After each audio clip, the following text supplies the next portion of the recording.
Hey there, crew. Brandon here. Alright, it's story time. I have a coworker. Her name's Lauren. She doesn't do any really game-related stuff. She doesn't play a lot of video games. She doesn't do any D&D, any board games really. But she is a wonderful friend and a wonderful supporter of mine and is even following me on YouTube. Hi, Lauren. You're probably watching this video. Now, none of that is super unusual. I'm sure all of us have friends outside of the gaming sphere that don't fully know what we do, but they have interactions with our games in some way anyways. So, Mondays, some Mondays, most Mondays, like half of Mondays, I'm doing my best. Masks Mondays comes out and Lauren sees that popping up on her feed. In our work, we work with young kids, which means that they are interested in things young kids are interested in, like PJ Masks, a delightful looking superhero TV show. And apparently, until like Wednesday, she thought that this was about PJ Masks, and that Masks, A New Generation, was some kind of PJ Masks game that you play sitting around a table together. For anyone unaware that's not, Masks, A New Generation is about teenage superheroes, and I've talked about teenage superheroes a lot of times, but I haven't made that connection despite the fact that I am someone who talks constantly and really openly about what I do. I love making games, and I'm not ashamed of it. But the way that I talk about games isn't exact enough, and I think that that comes back to a problem that the gaming industry has with defining what things are. How many times have you said this? I write games. I play games. They're kind of like... You know Dungeons and Dragons?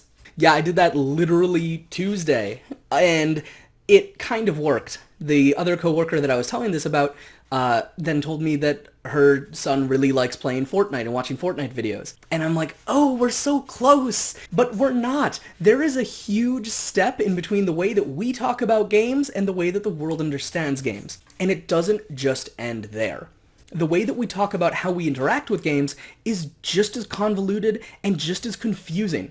And I think a lot of it comes down to branding. I've talked about this a lot in a lot of other settings, so I don't want to get too 101 on it. But basically, branding is when you are making sure that people understand what your purpose in doing something is. It sometimes has a kind of negative connotation, especially in indie DIY spaces, and I think that that's maybe what's happened with tabletop games. Just consider the way that we talk about the hobby. It's like Dungeons and Dragons. Now, at the same time, you'll have people using that as an explanation, and also saying, I wish that D&D wasn't the largest part of the share, because D&D isn't a great introduction to tabletop games in general, and it's really complicated. It's kind of intimidating. Honestly, something like Masks, or PJ Masks, might be a little bit easier to get people involved with. So as I'm trying to find a better way to talk about the games and talk about what we do, that's something I'm considering, because that sucks. I mean, I love Dungeons and Dragons, but I haven't played it for years. It's not what I do. Pasión de las Pasiones couldn't exist without the genealogy coming down from Dungeons and Dragons, but it's so far removed, you can hardly see it anymore. Furthermore, what I do is something I don't even really know how to describe.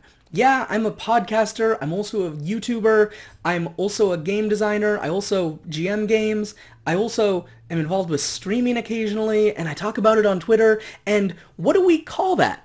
It seems like we've defaulted to game designer, but that's not super helpful. Honestly, what I think I'm known for is less my game design and more my podcasting, but do I just need to say podcast or game designer every single time I say anything? This is especially complicated by the fact that we have people that are developing enormous amounts of theory that other people aren't necessarily playing their games.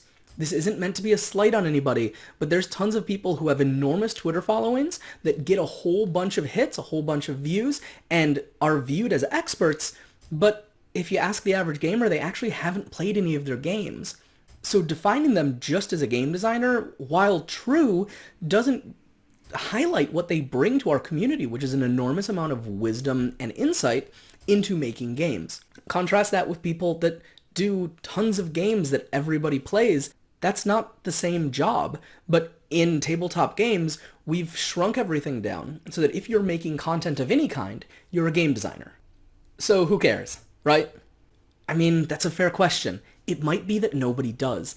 It could be that our community is okay just having these vague setups because we're all sort of in the same boat of trying to just make and play games.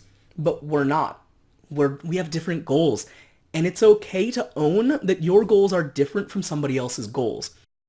We don't need to put ourselves under the umbrella of Dungeons and Dragons, just like we don't need to put ourselves under the umbrella of game designer. Some of the most inspiring, incredible people in the gaming industry, some of the people whose ideas and know-how and just gaming minds I admire the most, are not game designers. Maybe they do game design on the side, maybe they don't do game design at all, but we have this tendency to sort of elevate different levels where you've got the players and the GMs and the game designers and then like the super ridiculous game designers that everybody knows, the same 10 people that get mentioned every time there's an article on Kotaku. I think we need to start elevating people that are incredible players. We need to start elevating people that are incredible GMs, and we need to start elevating people that are incredible games theorists that don't develop games.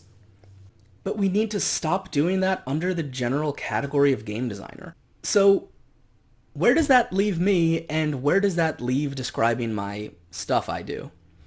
Well, for one thing, I'm making a vow right now to stop saying that my stuff is like D&D. It's not. So how do I describe it instead? Oh, Protean City Comics. That's a podcast where me and my friends get together and play a game called Masks: A New Generation. That's a game that helps you to tell stories using rules that build narrative. Essentially, the rules of this board game that you're all gathered around to play are things that make you say out loud the things that would be really cool in a comic book. You write the story as you play it, and everybody gets to experience together this brand new story that came just out of your collaboration. Now, is that a mouthful? Yeah, but it's better than I play D&D. And what do I do in the industry? I don't know. I've been seeing a lot of people talking games journalists these days. I don't think that I quite qualify for that. Maybe content creator? That feels gross. Influencers feels even more gross, and I don't think I'm at that level yet. But to describe myself as just a game designer is cutting out a lot of the things that bring me the most joy in this hobby. And defining myself as more of a YouTuber, vlogger, media person is encouraging me to spend less time responding to angry threads on Twitter, which is something that I know some people love, and that is okay, but it's not for me. In any case, think about the role that you play in the RPG industry, and how you can word that role in a way that helps elevate yourself, elevate the industry, and elevate the games that we're playing. Don't feel shame if you are not a game designer. Don't feel shame if you consume more content than you create. There's nothing wrong with that. That's a healthy industry. And if you're a just incredible player, you should own that. Talk about it. These are skills that we hone playing these games. These are ways that we become really phenomenal storytellers. And that's amazing and should just be shouted from the rafters. I hope that this didn't end up being too preachy or too kind of fluffy of a content, but I just had it on my mind and I had to talk about it, and I promise I'm not constantly playing a game based on PJ Masks. It seems like a fine show, but it's just PJ Masks, Masks: A New Generation, very different. Let's keep these things on their own thing. Thank you so much for tuning in. If you like this content and you'd like to see some Masks content, then don't forget to like and subscribe to this channel. Ring that bell if you want to get notifications, and let me know in the comments what your role is in the industry, what you're doing, what the cool, amazing thing is that makes you special every day in gaming, and just help me define it. Let's find who we are. Let's say who we are. Let's own how we're awesome. And just put your content out there, whatever it is. I know this was maybe a little self-congratulatory and super congratulatory, I hope, for the industry as a whole and everybody in it, but that's fine. We can do that. We have so many fights and so many people trying to put us down within and apart from the industry, and there's nothing wrong with just taking a little bit of time to say, hey, I'm awesome. So story time over. I hope it's helpful in some kind of way. Just keep on that hustle. Keep doing you. Keep being a force for good in a world that hates and fears you. Bye, folks.